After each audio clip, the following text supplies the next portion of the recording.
Okay, and I think we will go live now too.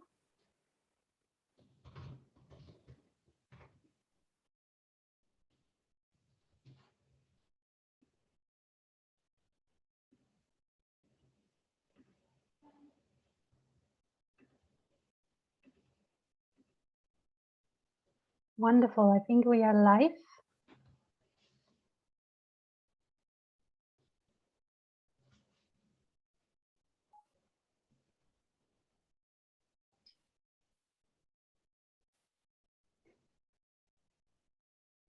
Okay, so good evening, ladies and gentlemen, and welcome to Brainstorm Talk number 6.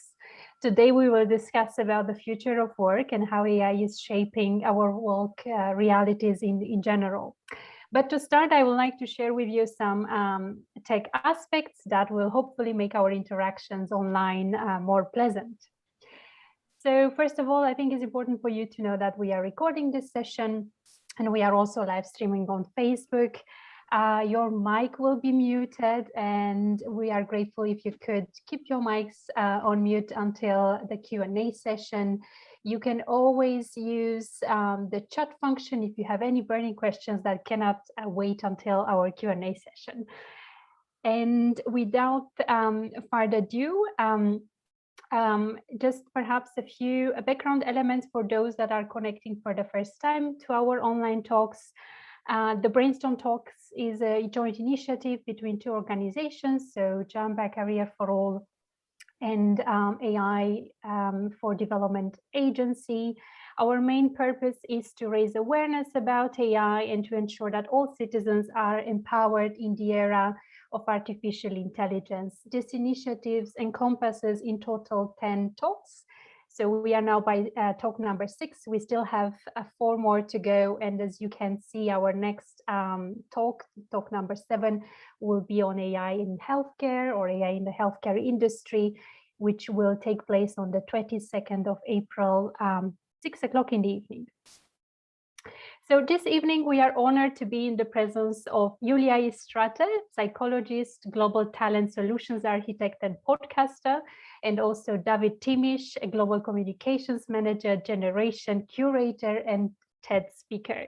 It is really a pleasure to have you both with us. Julia and David, welcome to our discussion. And we are very grateful to have you with us. Welcome. So for the audience, you'll hear more about their work and their views in a bit when we will have our discussion. So as you can see from the slide, we have prepared a very exciting program for you with the unique opportunity to win 30 minutes of individual coaching session with Julia.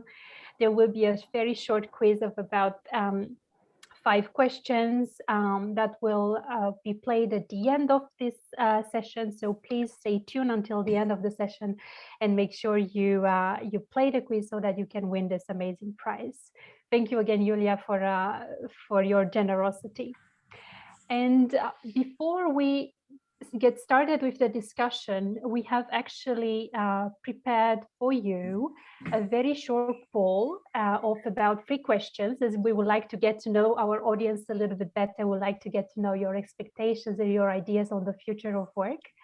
So I think Angela has she has prepared for us this poll. So we invite all of you to take this the poll, so respond to our 3 questions. As you see, the first question would be, do you believe that your job will be displaced due to technology in the next 5 years? What about in the next 10 to 15 years? And the last question is, are you considering changing your career due to technology? So we expect the results of this poll to really give us a nice floor and basis for our discussion this evening, and also, of course, are very curious to hear your views and address perhaps some of the questions or issues you may have during the Q&A session. So let's wait perhaps a little bit more, Angela, right, to have more people connecting and taking the poll. There are really just 3 questions, so feel free to share all your views with us, and we will then discuss a little bit the results. Thank you. We're ready for your contributions coming in.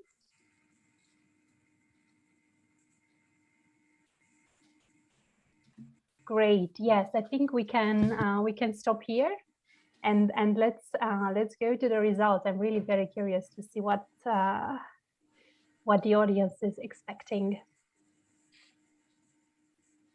Great. So we see for the first question, 80% of you actually do not believe that your job is going to be replaced in the next 5 years. That's very, very interesting. So we have a quite optimistic, I would say, audience here. And yeah, quite a high percentage also for of those who believe that it won't be replaced neither in 10 to 15 years. And some of you, looking at the third question, the results for the third question, some of you have already changed their career due to technology. Very interesting, and we will be very, very curious to hear more about this later in the discussion. Thank you very much, David. Julia, do you want to add anything to these results, or we move on? And really interested to chat after the discussion to see exactly who has managed to change their career and how they've done so. Maybe share some ideas with others, and maybe tell us a bit about how you think those who think that they are going to be influenced by AI or any other disruptive technology, why they believe so, and those who don't believe so, what kind of jobs do they have? Exactly. Very, very interesting. Good. So let's start the discussion a little bit, right? So we have seen in recent years a lot of buzz around the future of work, around all this topic, and of course, the COVID-19 pandemic induced lockdowns, along with the related global recession that was caused in 2020, have created a highly uncertain outlook towards the job market and towards the future of work. And of course, it accelerated the arrival of the future of work, including skilling, upskilling revolutions. So these historical changes that we are really living raise a number of questions that ignite also debates as the one we are having this evening, basically, in an effort to understand how the future of work and the job market is shaped, and in particular, what young people and youth can do in making sure they succeed in the era of artificial intelligence. And now I would like to give the mic to, again, to our speakers, so to Julia and David, to also introduce themselves officially and to welcome them again in our discussion. So Julia, would you like to start? Yeah, definitely I can start. So Julia Istrata is my name. I'm a psychologist, an industrial organizational psychologist, so not the type that does therapy, but the type that does human resources and talent acquisition. We have types. Important to precise. Very, yes, very important, yes. I've worked all my life with companies. Most of it has been talent acquisition, so helping people get the careers that they enjoy. And I've also done some organizational development, succession planning, so talent development. And 1 year and a bit ago, I started a podcast, which is called Skills for Mars, which is talking about the future of work and the careers of the future. So that's pretty much me in a nutshell, but you can find me on LinkedIn. And if you have questions for me, I'm here to answer. Thank you. Thank you very much for giving us a taste of your work. David, a few words?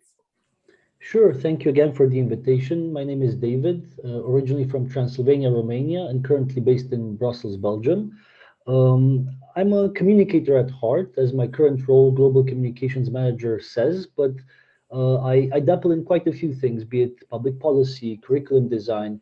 I think the common denominator is the future of work, which is an area which I'm deeply passionate about, especially the challenge of how to help people going through the traditional education system find meaningful work. And this is what the organization I work for now, Generation, does, I would say, quite well, preparing, placing, and supporting young people and mid-career professionals in their career transitions and journeys.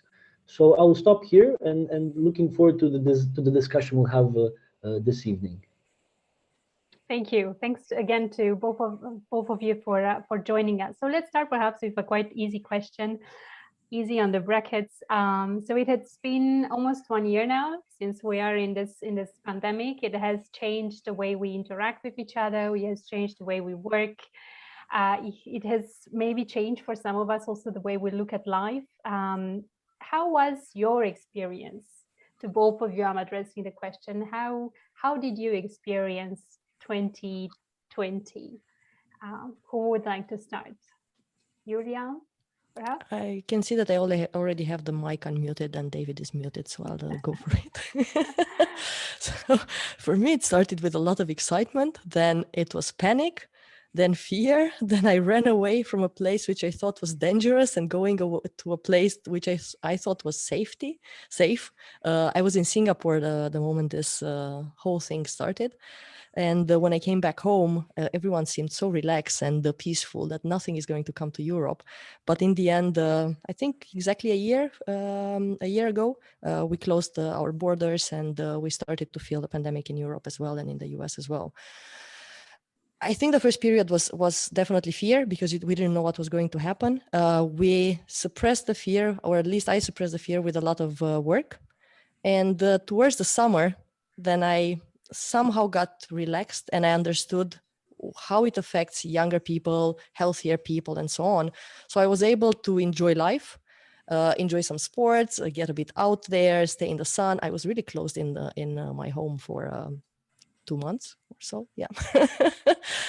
And now pretty much it's a mix of excitement, a mix of discovery. You have this year has been a time for reflection. It has allowed me to rethink what I'm doing, to look at things differently, to learn more, to network more, to connect with people like I've never done before. And that's, yeah, I've met you in this year. I've met Eva this year. I met a lot of people and interesting people this year. So it has been an amazing year overall.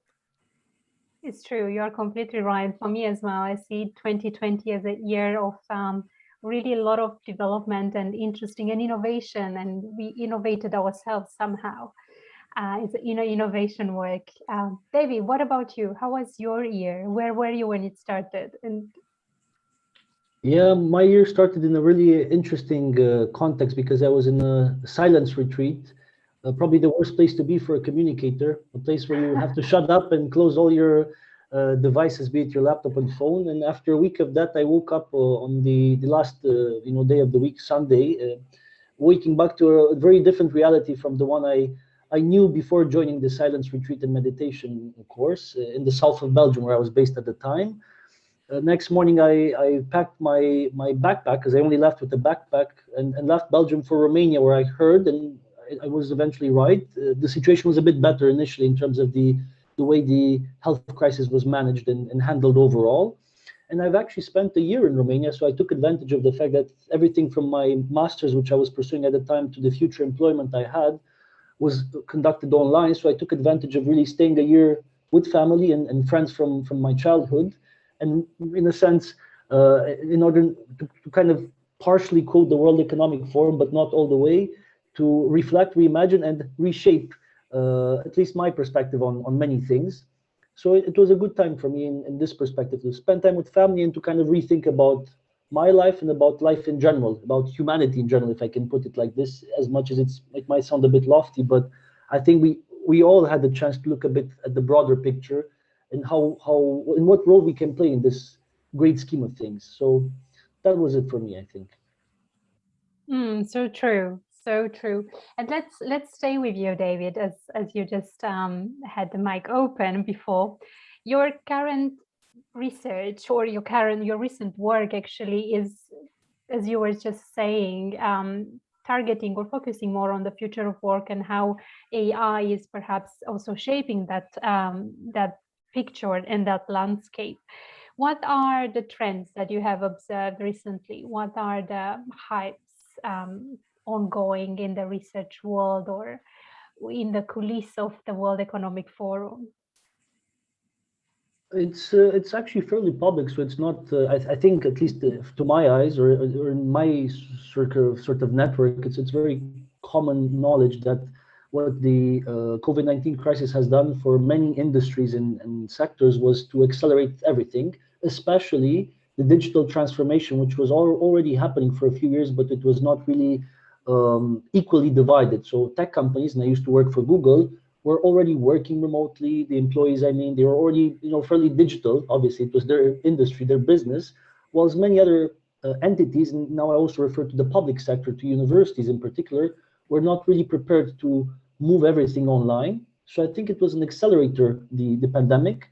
And when it comes to future work, it did the same thing. It fastened the adoption of automation tools, of robots, which is obviously, it has pros, but also a few cons, like most things. The pro side is that in a time of need, in which we needed people to work in factories, and they couldn't because of physical distancing rules in many cases, we did have robots in warehouses and factories across the world who kind of supplemented that job. Same with software, automation software such as robotic process automation, which was already fairly popular and is becoming increasingly popular across organizations.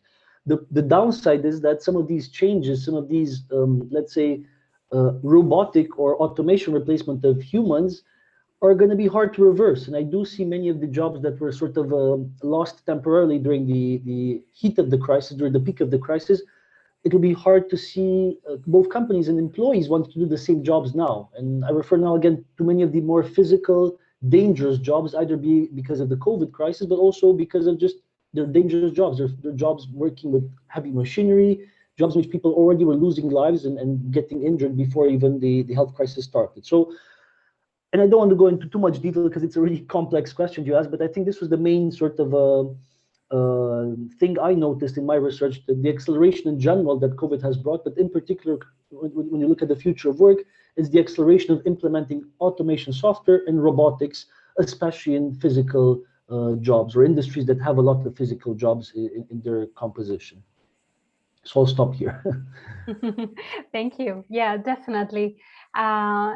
You're right, that there are two sides to look at: the automation on the one side, and also then the future of work on the other side, and the revolution that is happening there too. So Julia, you mentioned in the introduction that you have created a podcast called Skills for Mars, in which you are promoting skilling and upskilling for a more resilient professional future. What drove that initiative actually? And so this is one question. The second question I would like to know more, as you were saying, you are an industrial psychologist, basically. Would you say that organizations, the organizations you are working with currently, are more receptive to this upskilling, reskilling revolution? Do you see them proactively taking the right measures to address this? I'll start with the first one. So Skills for Mars. I really wanted to show, I'm an optimist, and I'm really passionate about exploring and finding new things. And I wanted to show that the future is not dark. AI is not going to steal our jobs and we will have nothing to do. We'll just sit lazy on the couch and waste our lives while receiving an UBI. That's not going to happen. There's going to be a merge of sorts. And most importantly, we can finally get back to what makes us human. I mean, who wants to do the job of picking an item, scanning it, and then bouncing it on another platform repeatedly, thousands of times a day? Who wants to lift, as David said, 20, 50, 70 kilos, walk down stairs and go back down and do this for the rest of their lives? I don't believe anyone wants to do that. Do we know exactly how this is going to be replaced with all the jobs? No, not necessarily, but we are on the path to finding that out.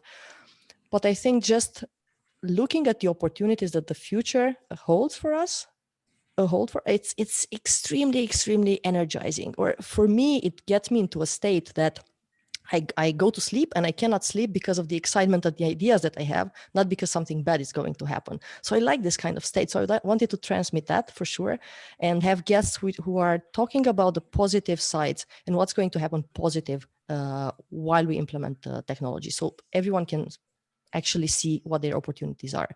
So it's about Skills for Mars. And talking about organizations, it really depends.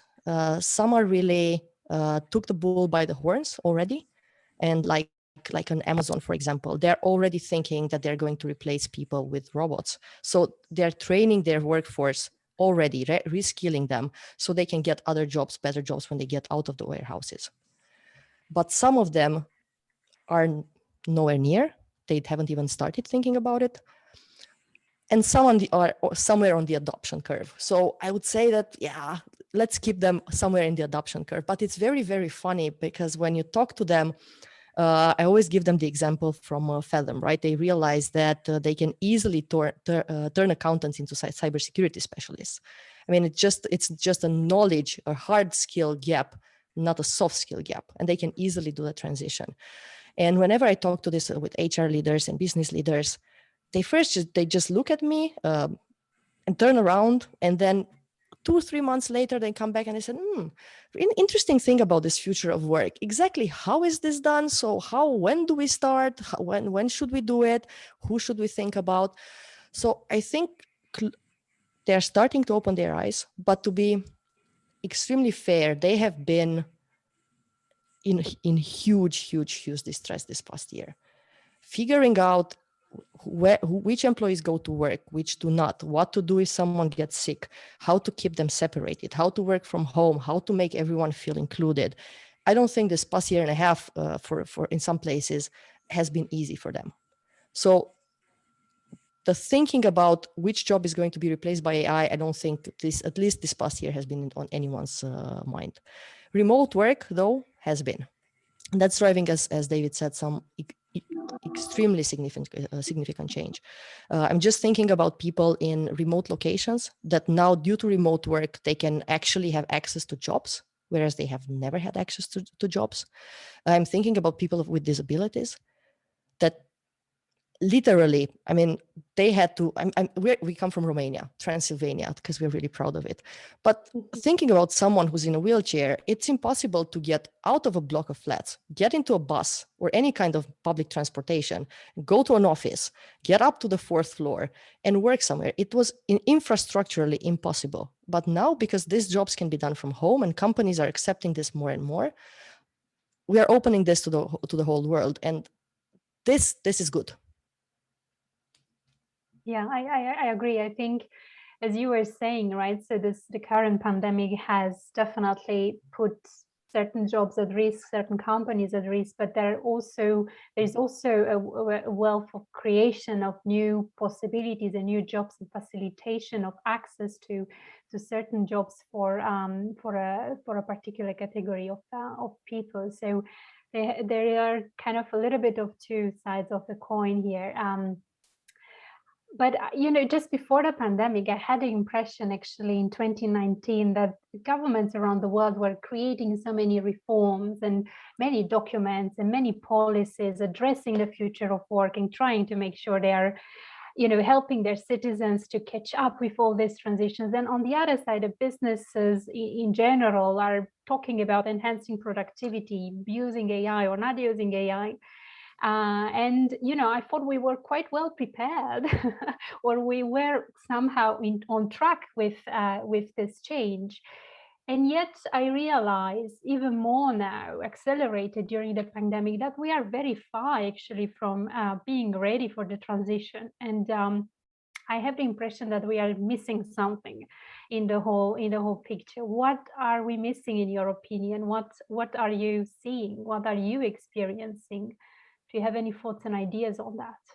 Between policies, businesses trying to do their best to, cope with the transition and also give their citizens or their employees the right skills. I'm happy to jump in to complement what was already said by Yuli and also by yourself, Elena, in the sense that I think all three of us, and hopefully many of the people watching, are fairly optimistic about the future, and I would say fans of technology and what it can bring us. However, I think the big challenge, as I previously mentioned, is that the pandemic has showed how many organizations were not prepared, and even more so, it showed how there's some issues which need immediate action. And one of them, which I didn't mention initially in my previous response, is mental health at work, which again, organizations, or in many organizations, it was a taboo subject, which is now finally being discussed more openly between employers and their employees. The remote work, which Julie already mentioned and spoke about, which is also something which is happening, but again, not really officially, and in most cases informally. It was a discussion between an employee and his or her manager. Reskilling, the area I'm more focused in, which now has to happen, especially because of these jobs that are being displaced now, which has happened in the past, and they will be replaced, and the people who are in them will hopefully be reskilled. The big question is, how quickly can we reskill them, and can we do so at scale? These are the two sort of questions which keep me up at night most of the days, because especially for mid-career professionals, people in their 50s or maybe even 60s who lose their job because of automation or now COVID, it's a really tough target audience to find jobs for and to reskill at this age in which you're probably not thinking about changing careers, or most of us are not thinking about changing careers. So I think there's plenty of challenges, and most of them require, first of all, a private-public partnership. You cannot do anything alone, be it a large company like Amazon or Google. They've realized also early on that they cannot work in a silo. They need to work together, and also with governments. And governments also realize that in most cases, innovation doesn't come from within the government, unless you're a government like the one from Singapore or Switzerland, which are leading in especially the reskilling area I mentioned. But they realize they need each other. So if you have this public-private partnership, you can do the thing I think it's the most difficult, which is reskill people at scale and quickly, but only through partnership. Otherwise, it's virtually impossible to do so in silos. For sure. I think I can echo for what David said. And just to add on that, besides the alignment, I think we also miss the thinking about these systems as complex systems, and we don't really understand how each influences one another. And we always we try so much, and it's one of the skills that we are very proud of, to simplify things. But a complex system cannot be really simplified. So we need to take it apart and look at it in a different way. We need to understand that we can't really control everything, but maybe more influence things.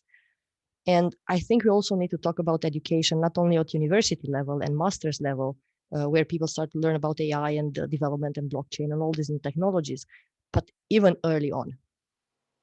And not only for the populations that live in big cities or university cities, but for everyone. We should know better what this means and what an algorithm is. Now it's simple. Now we can get it from early on and understand what it is. It's still in its infancy. We can still understand what it does. And I think another thing that this will bring very, very nicely is that we will then be able to judge, is this algorithm used in this situation? Is it good enough? Is it biased? What is it looking at? Because if you don't know what's behind, then the fear will stay. You will never know how to judge or how to assess if it's good or if it does the job that it should be doing. So education, I think, should be one of the things that as AI for development is doing, everyone should be doing. Thank you. Well, definitely. And this, what you were just saying right now, takes me a little bit to the next question. If we were to think more about youth, basically, and how they perhaps perceive AI, and how in general will AI, fuel their their career paths.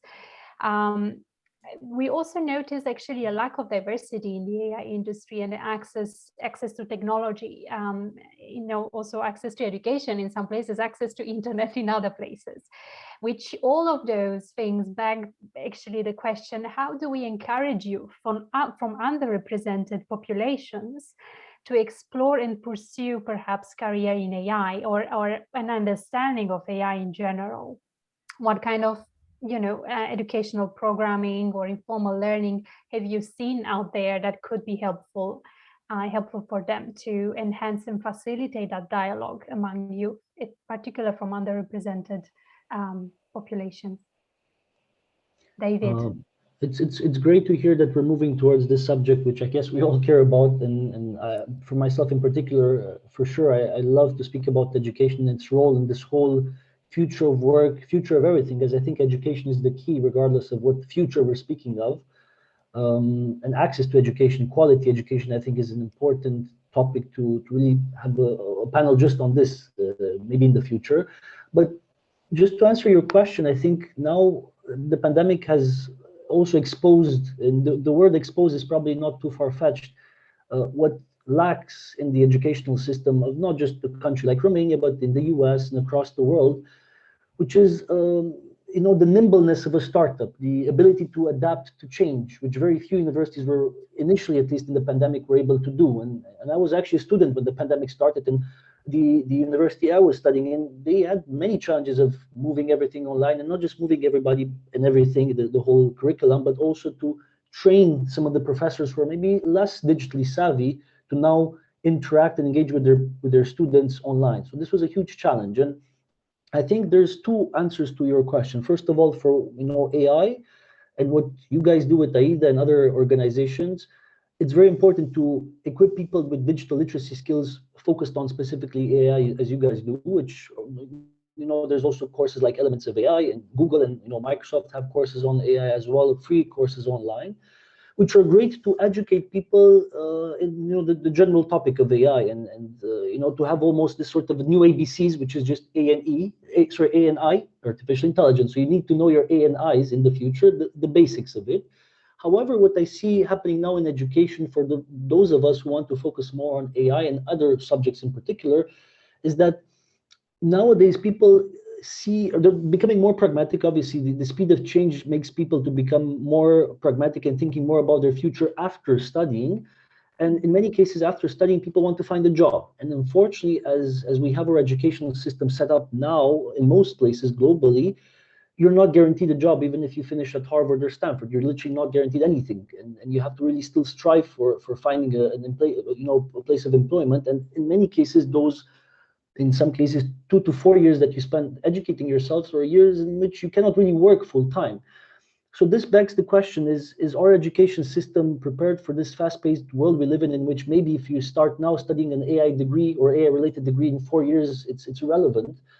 Which is already happening with many programming languages and computing science degrees. And if I would have to answer these questions, my answer would be the future doesn't belong to 4-year educational programs, but to micro-credentials and sort of a 3 to 6 months programs, in which even people who want to actually dive deeper in a subject like AI and not just want to have the sort of basic digital literacy, they could do so, and then afterwards potentially be, if not guaranteed, but at least, if not guaranteed a job, at least placed in an interview, or have some sort of connection with an employer so they can put the skills they learn into practice. And I'm going to conclude with saying that we've seen a lot of entities, being private or public sector entities, organizations that are reskilling people. And I have to put it really bluntly, reskilling is not enough. I really realized it in my own previous work at Google and in other organizations that I admire that were reskilling people. There's a huge loss of potential if you just reskill somebody and then you don't help him or her find a job or a place that they can at least enter, or find an apprenticeship, and to put those skills to practice. They either forget those skills or for some reason never have the chance to put them to work, at least not immediately after they go for the training. So this micro credential of education, I think, is the future, and then coupling the education system more clearly with employment opportunities after you finish those 3 to 6 months programs. I think this is what the future holds in regards to education and employment. Definitely. Julia. For sure. And isn't it a pity that there are so many online courses, so many and so good, that are never recognized by any kind of employer, any kind of institute of education. No one is recognizing them, and there's so much effort put into them. I'm looking at some courses on blockchain and even on AI. They're so nicely and so well done, and some of them are just free. You can just access them online, and you can have the badge, right? They give you a badge for a credential, but no one really looks at it. And David, you were talking about mid-career changes, and that's pretty much where I dabble, and that's my specialty. People who want to really make big changes in their life, and it's so hard for them because most of them want to do self-directed learning online. They really understand what they need to learn, and they can do it extremely fast. But then, to even ask for an internship, honestly, even the policies are not in place for that in some countries. Right? An internship means someone who has just is going to graduate or has just graduated from a university or from a master's. If you're not connected to any kind of educational system, you are not an intern. If you are 40, you are not an intern. So no one is even looking at them. Even though these people already know how to work in an organization, they can learn extremely quickly. They have just proved that they can relearn something and they can change. And it's very hard to do so. And there are some organizations who do this. There's one in Romania that I know of, and there's one in the UK. The one in Romania is called Hire 45 Plus. And they are the good thing that they are doing is that they are offering this kind of learning for 6 months, but then they also have managed to put in place internships or contracts with companies. So the people who learn digital marketing, for example, they can go into a company and practice digital marketing. There's another one that I know of in Amsterdam, which is called Growth Tribe, and they are teaching AI, but for very specific functions. So AI in HR, AI in marketing, AI in sales, and how different sorts of applications would help companies and would help these people do their jobs better or in a different way. And maybe there's one good lesson to take from an NGO, which is called Agastya. And they are really trying to get education to 15 million children in India which don't have access to education. Actually, they're living in remote places. And their aim for the next 5 years is to get education to 100 million people, which is incredible. And what they work on is curiosity. So they have this aha, ha, ha.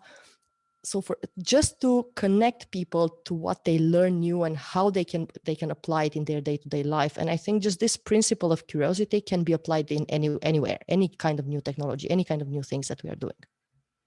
Great, thank you so much for sharing that. I was about to ask actually on how can we tap more into a higher order cognitive skills potential, basically, you know, related to creativity, critical thinking, etc. Because yes, we definitely have the technical skills on the one side, AI, digital, etc., that are driving and shaping definitely the future of work. I believe that we will all have to interact with this technology. We will all have to know how to manage, how to analyze it, how to understand. And even if we are not a programmer or coders, we will have to interact with it and know how that functions. That will be the Word of today, or Excel of today will become AI of tomorrow. But also, how can we, you know, really enhance all the socio-emotional skills as well, which became during the pandemic, I think, even more crucial and obvious that we have to enhance those as well for today's society, but also for the future. Yeah. And I think let's take perhaps one last question before we move into the Q&A session. Hopefully we'll have some interesting questions there to discuss, prepared by our audience. So Julia, you were saying that you are an optimist. Any tips that you would like to share with our audience, with youth in general? What can they do to you know, be optimistic about the future and about the future of work for themselves? And then I will ask the same question to David too. What tips would you give them? I'll still go back to education. And what I would say is start learning something new today, whatever that is, whatever makes you happy, whatever tickles your curiosity, start something new today. It will help you exercise the muscle of change and the muscle of learning.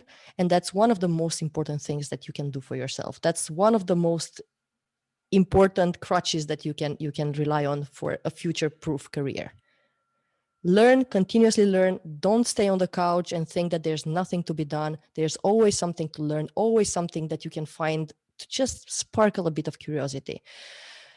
Opportunities will come your way. Keep talking with people, keep networking. And even if you are an introvert, honestly, what I have seen, and I'm not a full extrovert, I'm somewhere in the middle. I like getting out there, but not so much. And I'm kind of awkward when I start my podcast and so on. But you learn how to do it. And this year, everyone has been so willing to network. Whether I reached out to them on LinkedIn or Facebook or anywhere else, everyone was really ready to jump on a call and share some thoughts with me. And it's good to bounce ideas. It's good to make connections. It's good to get to know others. I believe that building communities is one of the skills for the future, or a cluster of skills for the future, and getting yourself out there and just networking, just making those first steps is extremely, extremely important. It will help you and your career. Thank you so much. So true. So get out of your comfort zone, be exposed to new things that will enhance curiosity, creativity, and perhaps also some decision making, that adaptability for sure. David, what tips do you have for our audience? Are you optimistic, by the way, or pessimistic about the future of work? I'm very optimistic, as I previously mentioned. I think all three of us are definitely aligned on this. So I'm optimistic, and I don't think any advice that I can give. And I mean, I agree with what Julia said, but this advice really depends on the person, indeed, because in some cases it would be really hard to convince somebody to do one thing or the other. What I think worked for me beyond the continuous learning, which was already mentioned, which I think is very important, is the idea of looking a bit within yourself to see what you actually want to do, what's meaningful for you. Because I think this concept of meaningfulness, especially at work, since we spend so much of our time, of our future of work at work, be it at the office or at home, it's really important to find something that you love to do, or create that job if it hasn't been created yet. So I think if you do that, I think the rest of the things will follow, because and I speak now from experience, it was really hard for me, for instance, to learn data analytics, because I mean, I'm into future of work, so I know what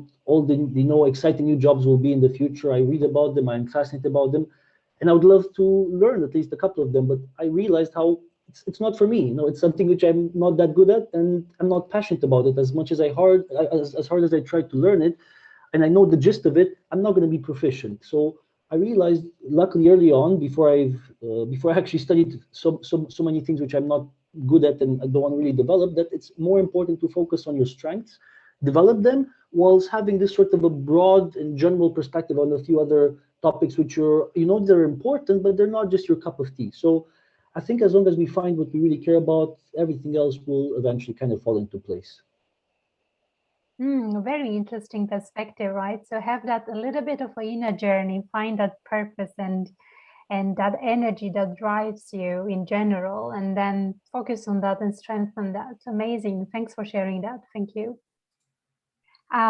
Thanks to you both very, very much for being with us and sharing your ideas and your thoughts on the future of work. Let's take a few questions now from the audience. So we can either use the chat function, or if any of the participants would like to ask a question live, is more of an extrovert, to quote Julia, and would like to unmute himself or herself and ask a question, the floor is open, or the mic is open. So let's see if anyone dares to ask a question, or if we will just use the chat function.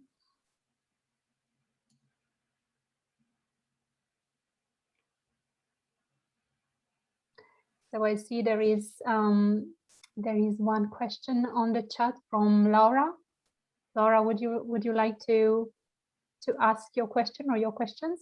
Yeah, she kind of answered it when I was typing it but I'm just curious too, as you're working with organizations, how is that mindset shifting from this formal university education to these more informal, I don't want to say informal, but this more self-directed learning? Do you see it changing with the organizations that you're working with? Laura, I don't see a systemic change in the way that a recruiter would know how to screen for these skills or even look for these skills in a CV or in the person they are talking with. I think it's more still person to person, and mostly not even based on recruiters' judgment, but mostly on the hiring manager, because they really understand if there's an IBM class that you took on AI or a Microsoft class, what that does. So they're ready to understand what you've learned technically. So it's not a systemic change yet. I hope it will be. It's driven by some NGOs mostly than anyone else, and I really hope this will happen. But we're not there yet. And I guess also then, when you're submitting an application online, it's being screened. It's probably looking also for a university degree and these things. So I think that's another issue, that getting through these application systems, screenings, what exactly you're looking for. For sure, that's one big question, getting through this, because some companies already have the screening in place where they look for keywords. Like you've seen maybe now on LinkedIn that when you apply for a job, you have the top skills and how you match with the company. Some of them already use it, some not. But at least with LinkedIn, you have the possibility, and it's transparent enough that you understand what you need to change in your profile so it matches those requirements. But with other systems, you have no idea. So my advice here would be, and it's an advice I give very often, and I'm quite surprised that people still don't think about jobs in this way. Really read the job description, really understand who are you going to apply to, read their values page, their purpose and proposition towards their employees, because for sure they're going to look for those keywords. So the same way you use keywords in LinkedIn or Instagram or Facebook, it's the same way that keywords will be used in CVs. We are not there yet. Some companies, maybe if they do volume recruitment, right, like in fast-moving goods, then they definitely look for those keywords. But if they are still more do specific recruitment, then it's still not there. There's still a human component, still someone who tries to look at your CV. And at this point, I think that's still a bit better than systems. Great, wonderful. Thank you. Thanks, Julia. Thank you, Laura. I think we have one more question on chat from Angela. Angela, would you like to unmute yourself and ask your question? I'll try to be an extrovert then. I was rather wondering, because in the beginning you did mention that we do have a bit of technological gap when it comes to certain groups being more vulnerable, being less prone to have access to different kinds of technology and innovation. So now that we actually need more reskilling and more education so that those people can actually move forward in terms of development, what's the way of actually going about it, overcoming it, rather than exacerbating the extra quick development that we have been witnessing due to COVID-19? Because we know that technology has been moving much quicker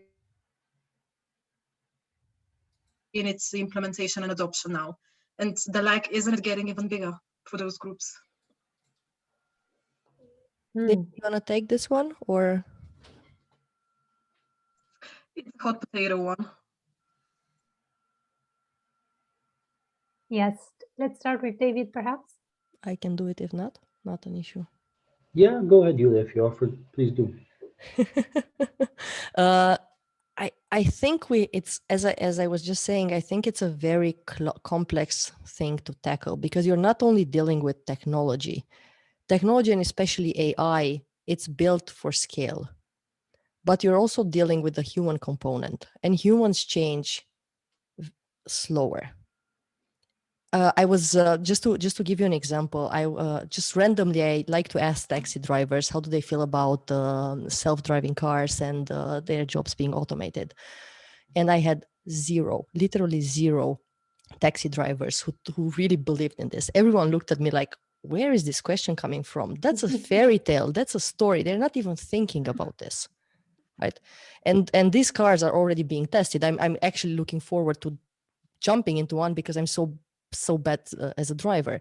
And all of them are thinking, no human being will get into a car that's driven by an algorithm, by AI, and feel safe. So they will always need me in the car. So even though I think that there is education that they can take right now, there are steps that they can take right now to be reskilled, changing that mindset and really understanding how things are going to change due to all of these new technologies. I think we are not there yet as human beings. Some of us are, and mostly it's being pushed by companies, because instead of laying off their employees, they would rather like to reuse their skill, reskill them, and keep them inside the companies. And maybe the accountants are feeling this more and more because they are being taken over by systems. The same with cashiers, the same with bank tellers, and definitely it's companies who are driving this for them more than individuals. So we need to somehow get to mix the two of them together and get the change and the speed in our brains as well, not only in the systems. Question. Hi. you were mentioning that a lot of companies are investing on reskilling their workers, but obviously not everyone can be reskilled. Companies can't afford to keep everyone. So what do you think is going to happen to the people that are left over that can't fit or that are not going to be picked for reskilling? How do you suppose that's going to fit into society if a lot of companies keep changing their processes to machines, exchanging their people for machines? Interesting Happy to question. tackle it. Happy to Great. tackle this question from Carolina, from Portugal. I know we're connected already. That's why I think it's a great question because I see two scenarios. And I mean, I'm an optimist, but I do realize what the reality looks like, which is both a pro and a con side to everything. And the utopian scenario is a situation in which even if your company doesn't reskill you and fires you, you would be in a country in which you would have either a UBI, Universal Basic Income, or a program like the Singaporean learning credits, governmental program for which everybody receives money they can use, virtual money they can use to reskill themselves, so that you would have some sort of social safety net in the time in which you're either looking for another job or again taking courses to reskill yourself. This is the utopian one. I say it is, as you can imagine, fairly a distant future for many countries, so we're not there yet. The dystopian scenario was, in the words of Harari, of having a useless class, a class of people who are not easy to be reskilled, who many, both companies and potentially governments, are not finding a lot of value in reskilling, which is definitely something to worry about.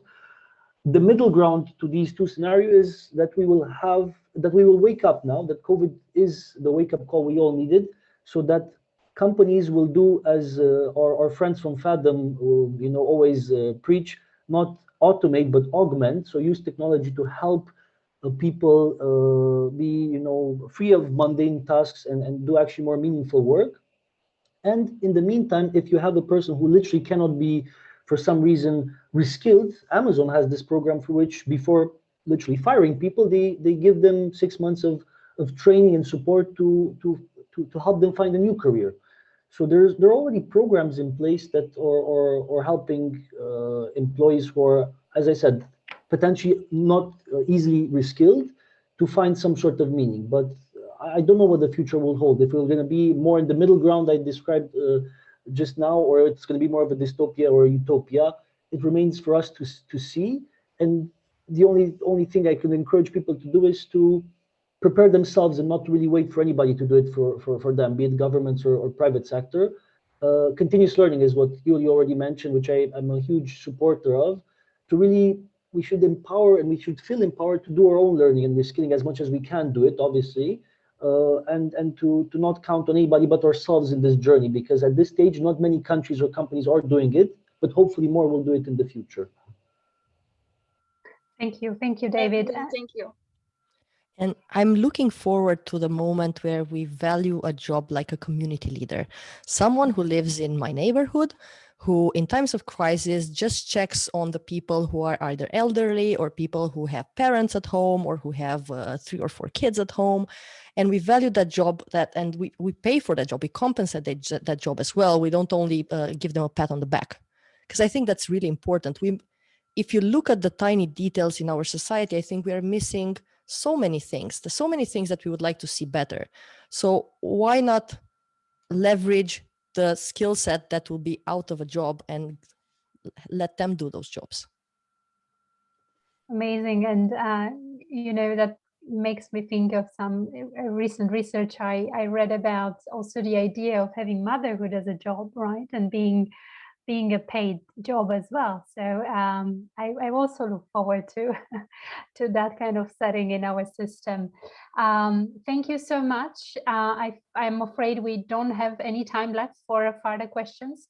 So I thank you all from the audience for your questions, and also our guest speakers for answering those with a very clear messages and concrete information. So we are moving towards the last part, and perhaps one of the exciting parts as well of our talk, the quiz. As you know, we will have a little quiz to play, and which will give the top 5 winners the opportunity to win 30 minutes of poetry session with Yulia. And I would like to ask Angela to see if she is ready to play with us the quiz. So there will be an interactive system you will see on the screen. So she will share the screen with all of us. You will just have to connect on a specific website, put in a code, and then the platform will do the rest, basically. So we invite you all to connect on menti.com, so www.menti.com, and then you will be asked to put in that code that you see on the screen. And I think you will have to name yourself. So you can, I encourage you to use your real forename. It will be easier for us to track then the top winners and make sure we reach out then to you to put you in touch with Yulia and schedule the sessions, the amazing sessions you'll be able to play. So the first question is already ongoing. So you'll have a few seconds left to answer this question. What do you think? Good. Okay. Hope all of you have the right answer. So answer A was the right answer. I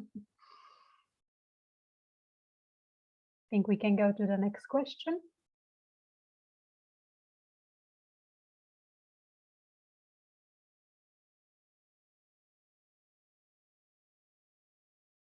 Question 2 out of 5. Yes, so the faster you answer, the more points you get. Oh, this is an easy one. Who made these questions?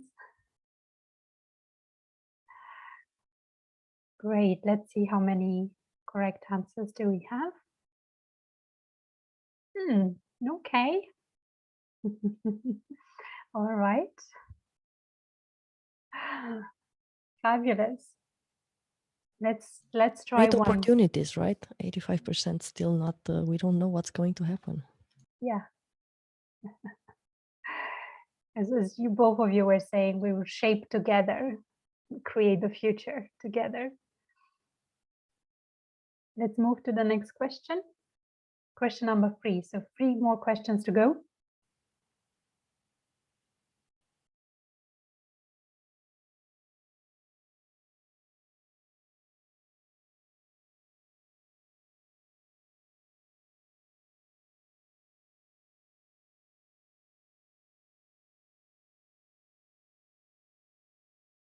Yeah, next question.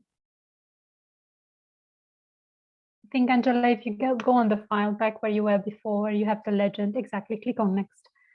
Yeah, great. So question number 3.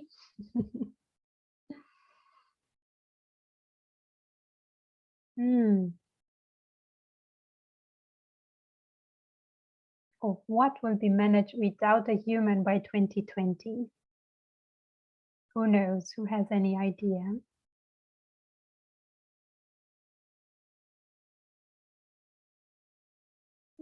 Customer interaction. That's what Gartner says. You can complain if you are not happy with the result. You can complain to Gartner. Unfortunately, that happens more and more. I miss the customer interaction, honestly. The human one. Same here. Same here. Okay, next question, the 4th one.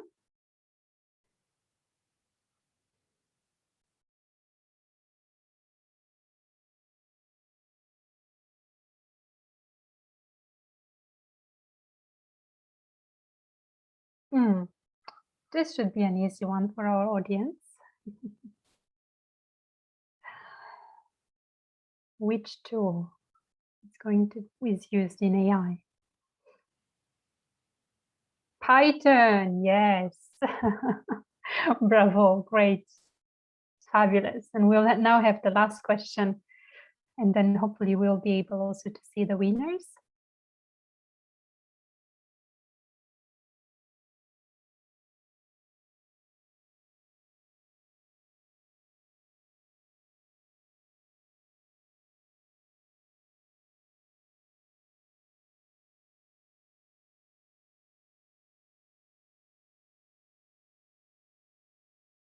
Okay.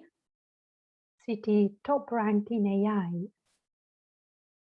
There are some. Competition is definitely big between countries and also between Funny, we all went. cities. Yeah, yeah. Beijing was it. Great, fabulous. Now let's move to the last not question but slide, which is supposed to show us the results. So let's see if our system really works. In any case, we will definitely be able to, yes, wonderful, great. So we do have some results and we can also see the first 5 winners. Amazing, fabulous. So Ismail has won the first place. Then we have Gotthard, Congrats. Sebastian, Laura, I and think. yeah, definitely we'll have access to the results and also exactly great. So we will ask each of you, so the first 5 top winners basically, to reach out to Julia. Would you like us to do it like that, or would you like us to coordinate perhaps? How do you prefer? I can do it directly. I just put my email and my LinkedIn link in the chat. I am still old school. I like to manage my own time. I like automation in any other type of systems, but my own time I manage myself, but I promise I reply very quickly. It's wonderful. Well, we would definitely not be as efficient as a robot, automated robot, in managing all that. So happy to have the top winners reaching out directly to Julia. So and more than happy to talk with anyone, so don't hesitate. Yes, so feel free to connect with her. You have her LinkedIn and also her email address just shared on chat. So make sure you write that down, note that down, and reach out to her. Schedule with her a session. We thank you again, Julia, for this amazing opportunity, and thank you to all of you for taking the quiz, basically participating, playing the game. And without further ado, it's already 7 o'clock my time. I would like to thank you both again, David and Julia, for being here with us this evening. Thank you so much for taking some time out of your already busy schedule to talk to our audience about the future of work, about your experience.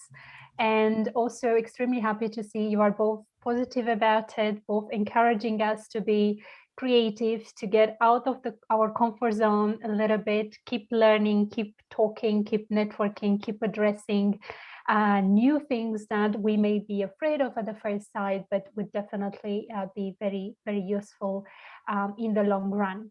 Thank you again for being with us. And for the audience, we have a next talk coming up, which will be on the 22nd of April. As I have already mentioned in the introduction, feel free to connect with us on Facebook channel, Meetup, and also all other social media channels that we have. Last word, Julia and David, where can people find you if they want to reach out to you? How David, can they go ahead. Connect with you? I feel like I spoke too much. I'm also going to share my LinkedIn profile because it's where I'm also fairly responsive, and then we can move the discussion into email or WhatsApp, depending on what you guys also prefer. So yeah, happy to connect on LinkedIn. Yeah, same here. You can find me on LinkedIn. I always have my LinkedIn page open. You can also find me on the email that I've just shared with everyone, and you can also find me through the podcast. So I'm pretty much out there. Thank you. Thanks again to everyone for being with us this evening. We wish you a bright future. Make sure you connect with people, learn something new, and share those insights with the rest of us. Thank you. Take care. Have a lovely evening. Thanks. Bye, everyone. Thank you. Thank you. Bye-bye. Bye-bye. Thank you. Bye.